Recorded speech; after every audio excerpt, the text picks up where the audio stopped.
Okay. Kumusta kayo? Magandang umaga sa inyong lahat. This is Justin Talk News PH. At bago tayo magsimula, I would like to request, paki-like naman, paki-share, then subscribe to Justin Talk News PH. At ngayong umaga, pag-usapan natin tong kakatapos lang ng celebration na dinaluhan ng ating pangalawang Pangulo na si Sara Duterte doon sa Davao sa kanilang commemoration day, araw ng kagitingan. So ito ang araw ng ating mga bayaning Pilipino na nagbuwis ng kanilang buhay para ma-preserve ang ating freedom and democracy dito sa bansang ito. In the course of our history, napakarami nating mga bayaning Pilipino na yan ang kanilang ginagawa, ang kanilang kabayanihan para mapanatili tayong malaya. Napakarami yan, simula nung, para sa akin, simula kay Lapu-Lapu hanggang sa pagkangayon, up to this day.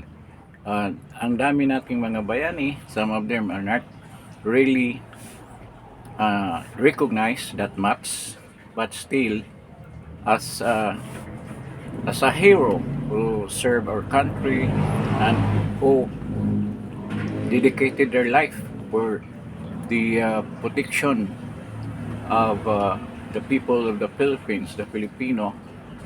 Kaya dapat naman i-celebrate natin itong araw na to, ang araw ng kagitingan. Napakagiting ng mga ginawa ng ating mga bayani up to now, even in this very repressive administration of BBM, we still remember them and we should emulate what they did for the betterment of the Filipino people. So, pag-usapan natin ang mga sinasabi, ang buod ng sinasabi ni Bibi Sara, ang kanyang pinapahayag sa kanyang talumpati doon sa Davao dito sa araw ng kagitingan na ito, celebrations. So, actually, it was a formal ceremony. So, there was singing of the national anthem, then Pilipinas Kong Mahal, then there were soldiers from the 10th Infantry Division led by, I forgot the name of the general, who was also the guest speaker for that event. At nagkaroon ng formal ceremony and showing of colors doon sa nag-participate na batalyon dyan sa celebration na yan. At the usual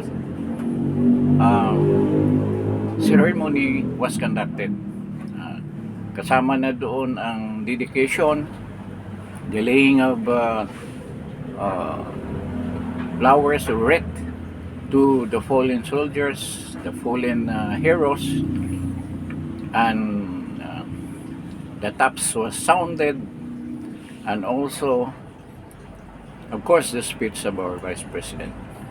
Ano bang mini-mention niya doon sa kanyang speech? Anong ina-highlight niya doon?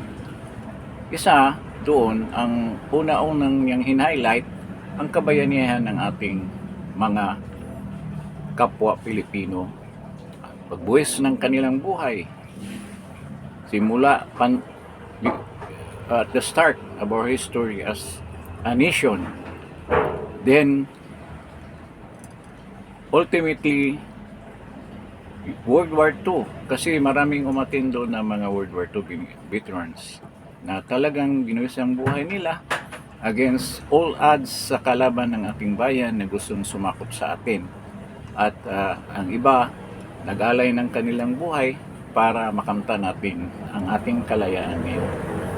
At it is not an ending endeavor or spectacle that the Filipinos try to strive to preserve their freedom and democracy up to now. Kaya nga pinaglaban natin ang lahat ng mga yan para sa ating salin lahi. Our future generation that will still live in what we have experienced, but hindi sa ganitong paraan na ginagawa ng administrasyon na ito. We want them to live freely in a democratic space. At yan ang desire ng karamihan ng ating mga bayani.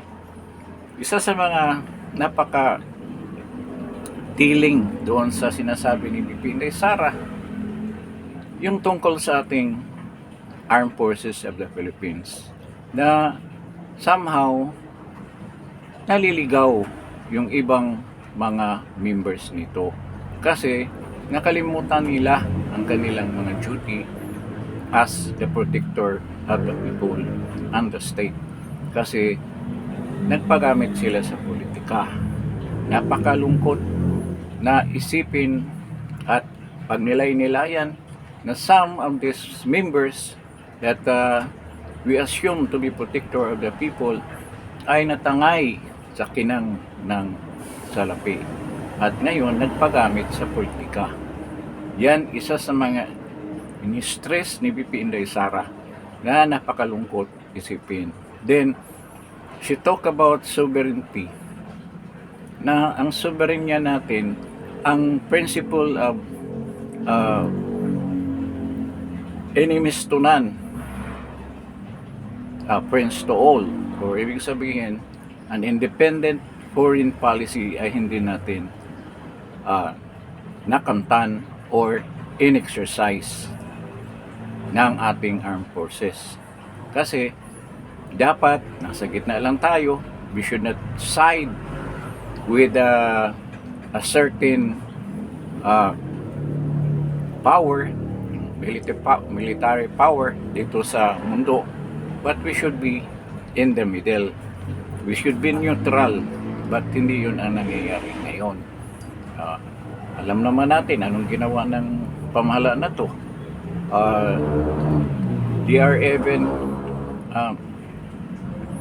moving towards the creation of trouble na magiging sanhi sa isang malaking kaguluhan na mangyayari dito sa Southeast Asia, and that is to declare a military strike against China.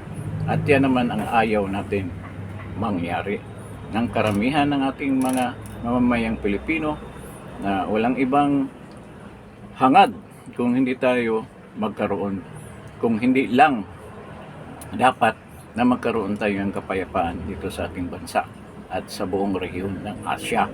At tayo ang nag-initiate ng kaguluhan para magkaroon ng isang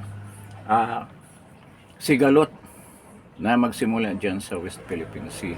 So, nakalimutan natin ang ating soberenya, ang pagmamahal sa ating soberenya.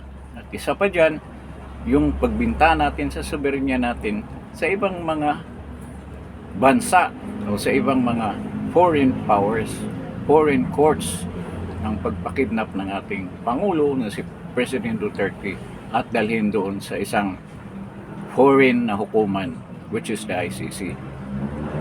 Nakalimutan na natin protektahan ang dating taong nagbibigay sa atin ng mga benepisyo tulad ng ginawa ni President Duterte. Talagang inalagaan niya ang kanyang Armed Forces of the Philippines.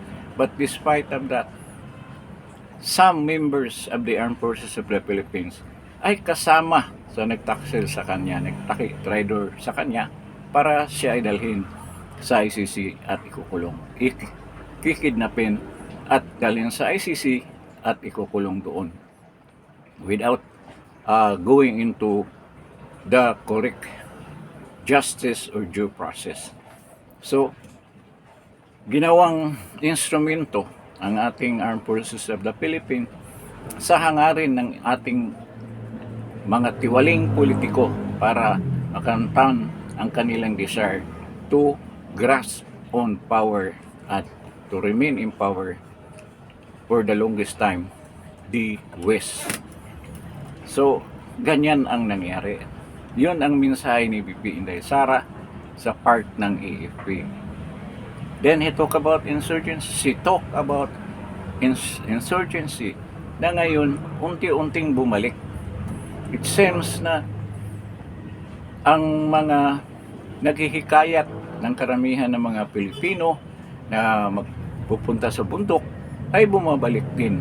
Ang sobrang kahirapan, ang kawalan ng hustisya, kawalan ng due process, na wala ng ibang paraan ang ilan sa ating mga kababayan na kumampi doon sa kalaban ng ating gobyerno at mamundok na lang para yung hangarin nila na magkaroon ng maayos na pamumuhay na hindi nila nakamtan at ng hustisya na hinihingi nila sa mga injustices na ginawa sa kanila ay gusto nila makamtan sa pamamagitan ng bearing of arms against the government. At yun ang pagkampi nila dito sa makakaliwang mga grupo at umawak ng baril laban sa ating pamahalaan. Na ito naman ay halos mabura na nung nakaraang administration ni President Duterte. At dahil sa kawalang bahala na walang ginagawang konkretong mga hakbang ng ating Pangulo with regards to this problem, kasi they are enamored, their attention was fully on the accumulation of wealth na hindi sa kanila, sa paglimas ng kayamanan ng ating kabangbayan ang kanilang iniisip. Kaya yan ang nangyari sa karamihan ng ating mahihirap na mamamayan. They are so desperate that they have no choice. Kapit na lang sa patalim. At isa sa mga paraan ang pag-join dito sa rebellious armed groups against our government. At ito ay isang banta sa kapayapaan nating bansa na gustong ipahiwatig ni VP Inday Sara na ito ang kanyang desire na mangyayari in case kung siya ang maging sunod na Pangulo ng ating bansa. This is clear in her past speeches, and this will be part of her platform of government to attain peace. Kung hindi kaya ng in a peaceful settlement of this problem, kailangan lumaban ang Armed Forces of the Philippines in settling this problem of insurgency sa ating bansa. At ito, mayroon ng nakahandang programa ng NTF-ELCAC para dyan sa problema na yan. At sana ito ay ma-realize the soonest time possible. So, yun ang mga hinaing ng ating Vice Presidente with regards to the present situation na nasaan tayo ngayon. Yung sensitivity at kawalang simpatya sa kapakanan, sa kalagayan ng ating maraming mga naghihirap na mamamayan. So nakikita natin na si VP Inday Sara is preparing something. This is a prelude to his ascendancy as president of this country. And we are praying hard na matutupad ito. Hindi lang pangarap ng isang tao, but buong bansang Pilipinas ang nangangarap na sooner, more than later, ito ay mangyayari na siya na ang hawak ng pinakamataas na pamunuan sa ating bansa, ang pagiging isang presidente. At we are praying hard na mangyayari ito with God's intervention or dito sa natural na paraan through the elections, na all the people should help na makamta natin ito. At medyo there is a light in the tunnel dahil all things point out na si President VP Inday Sara talaga, na si Vice President VP Inday Sara talaga ang ating susunod na Pangulo. There is hope na tinatanaw natin sa hindi gaanong malayong panahon, at ito ay makamtan natin kung tayo ay magkakaisa, at yan ang pagsuporta kay VP Inday Sara na magiging Pangulo natin sa 2028 elections. So, ganyan ang mga sinasabi niya, at ito ay napakagandang pahiwatig na handang-handa si Vice President Sara to take the helm of that position as President of this country. At alam natin na matagal na siyang handa, and it's time na lang ang ating hinihintay na yan ay mangyari. So, yan ang naganap dyan sa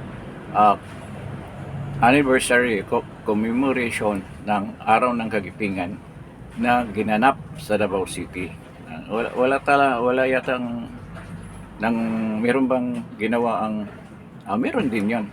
I don't think na hindi gumanap ang ating armed forces ng ganyang celebration also. But surely, hindi siguro atin yung presidente. So, titingnan natin kung umatin siya.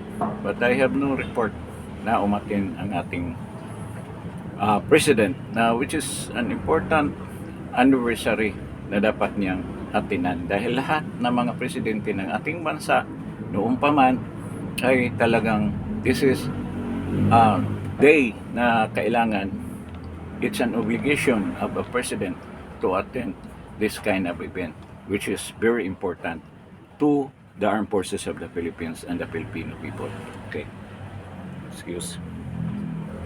So, yan ang isang topic natin. Then we will discuss another topic, itong pagsampa ni VP Inday Sara ng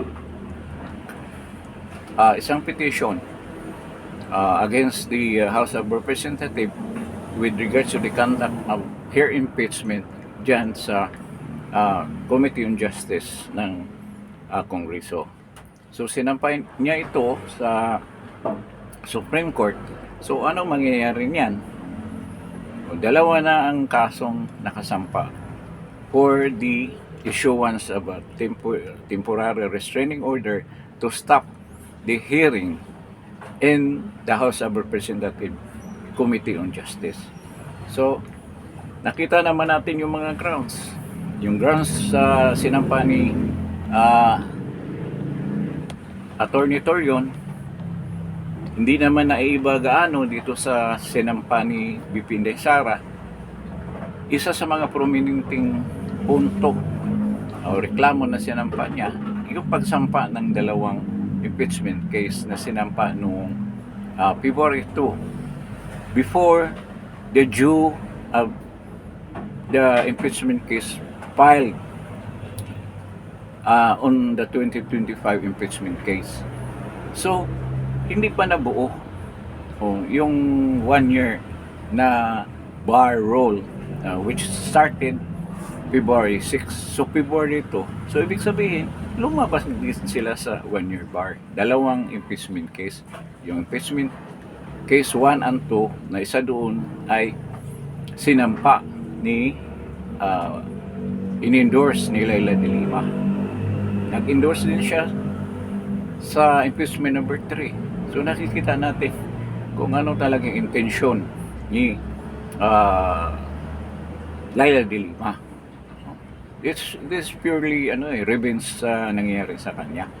Walang intensyon yan for accountability na lagi nilang pinangalandakan na this is about accountability, pero hindi yan ang kanilang intensyon. Intensyon nila is to demonize Vice President Sara para humina ang kanyang popularity at ultimately bababa ang kanyang voter the size of his voters base, which is around 32 million, para mabawasan yan at bababa ang kanyang uh, survey rates at kukunti ang kanyang supporters, which I don't think na mangyayari yan. That's a solid voters base na 32 million at hindi mo na yan makaltasan at sigurado akong aangat pa yan. As shown in a lot of surveys, laging nasa top si VP Inday Sara. So itong TRO, petition to certiorari on the hearing in the Congress, in the House of Representatives Committee on Justice, ay magbibigay na naman ng isang pagpigil doon sa kanilang ambisyon na talagang i-convict si VP Inday Sara at hindi na pwedeng tumakbong presidente ngayong 2028. Clear naman yung mga violations. Yung violations nila na mag-conduct ng hearing na pinangalandakan ni Luestro, sa kanila naggaling ang mga kapalpakan nila at yun ay binabato laban sa kanila. Wala kang karapatan na magpakandak ng isang trial dahil hindi naman nakalagay sa inyong karapatan sa konstitusyon na mag-conduct ng trial. Ang dapat nyo gagawin is to prosecute and to prove na mayroong probable cause for the filing of the complaint to the Senate. Dapat nun, na-prove na ninyo yung substance, na-prove na ninyo yung form, substance, then the grounds, then pagbutuhan na kaagad sa plenary. Hindi, wala kayong karapatan na mag-conduct ng trial. Lalo na may mga provisions ninyo. Mga rules ninyo na hindi pwede magtanong yung respondent. Ang abogado ng respondent hindi pwede magsalita. Anong klaseng trial yan? By the mere fact na mag-trial, na it is not vested in your right to conduct a trial, but the impeachment trial court, which is the Senate, lang ang pwede mag-conduct ng trial as judges, and they only have the right to issue subpoena to witnesses, to documents for that matter. At yung ginagawa nyo, pag-issue ng subpoena, subpoena doon sa mga witnesses ay isang violation dyan sa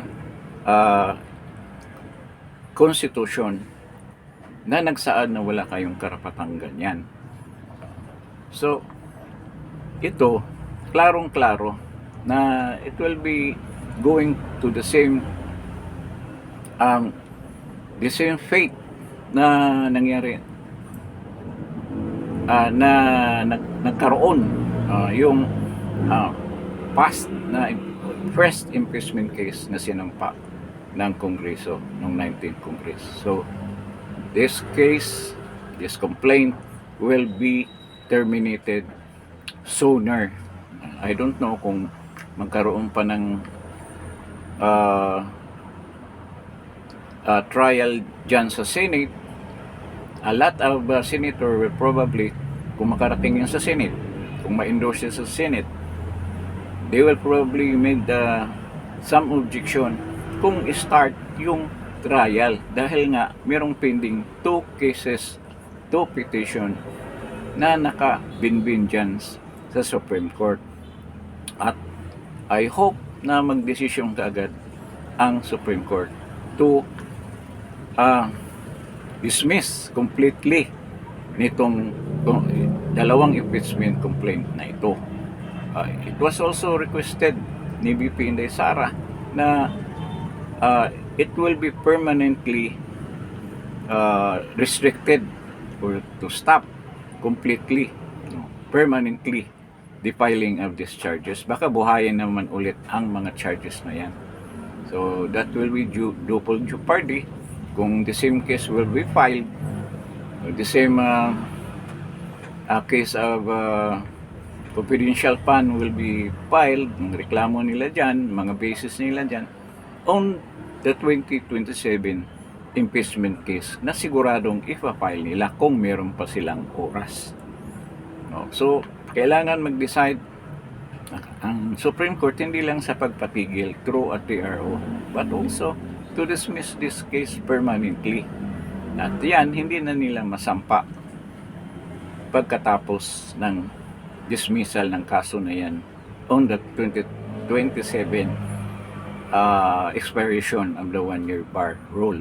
So hindi na sila with the same case, hindi na nila masampa. Nasampa lang nila ito dahil nangyari yung TNRO ng Supreme Court, yung due process ng pagsampa nila na nakaligtaan nila ng pag-submit nila ng first impeachment case. Yun ang question ng binigyan ng decision ng Supreme Court na hindi constitutional yung ginawa nilang proseso sa pag-file ng impeachment case na yun. So ngayon, dahil kung magdesisyon finally on the form and substance and the grounds ang Supreme Court na talagang lumabag ang Committee on Justice sa ginawa nilang hearing, mini trial na ginawa nila, all the merits or linagay nila dyan na mga complaints, sinampa nilang reklamo will be permanently restricted or hindi na pwedeng isampa ulit. So yun ang mangyari. So kailangan kung mag-file pa sila ng another impeachment case, which I doubt they will do, the congressman, kasi napakalapit na ng election. It will be the next year magkaroon na ng election at the end of 2027, which is December, magsa-start na yung filing of candidacy. So there is a doubt kung talagang itutuloy nila yan, magkaroon na naman ulit ng impeachment case sa 2027 dahil yan na ang kasagsagan ng campaign for the national elections by 2028. So last chance na lang talaga nila itong impeachment case na yan na tagilid ang kalagayan. So we are hoping and praying na magbigay kaagad ng desisyon ang Supreme Court with regards to this matter. And I thinking na hindi iyan imposible dahil meron na silang precedent nung unang impeachment case. So posibleng magbigay kaagad sila ng desisyon dyan even before the endorsement of that impeachment complaint to the Senate impeachment trial court. So yan ang anantay natin. At ito, kahiyan na malaki dyan sa Kongreso sa mga ginawa nilang kapalpakan. At pasalamat tayo, mga tanga itong mga congressman na to, lalo na si Jinky Luestro, hindi nila inisip, at yung mga naggaling-galingan dyan sa Kongreso, wala, yung mga nakatanggap ng malita, gusto talaga nilang hindi maging presidente si Vice President Sara. Sobrang takot nila na sila ay masampahan, makulong, masampahan ng kaso at makulong sa ginagawa nilang pagnanakaw sa pundo ng bayan. So, ganyan ang mangyayari dyan sa kaso na sinampa ni BP Inday Sara. I'm expecting positively na mangyayari yan. So, hanggang dito na lang tayo dito sa topic na to. And I hope all our desire for the upcoming elections in the future of sa bansa natin, our future dito sa darating na election ay turn out to be positive. At kailangan tatrabahuin natin na magiging Pangulo si Vice President BP Inday Sara by the 2028 para sa kinabukasan ng ating bansa. So maraming salamat sa pagdalo ninyo dito sa Justin Talk News page. At before leaving this channel, paki-press yung like, share, and then subscribe. Maraming salamat po sa inyong pakikinig at see you tomorrow. on my next broadcast. Salamat po.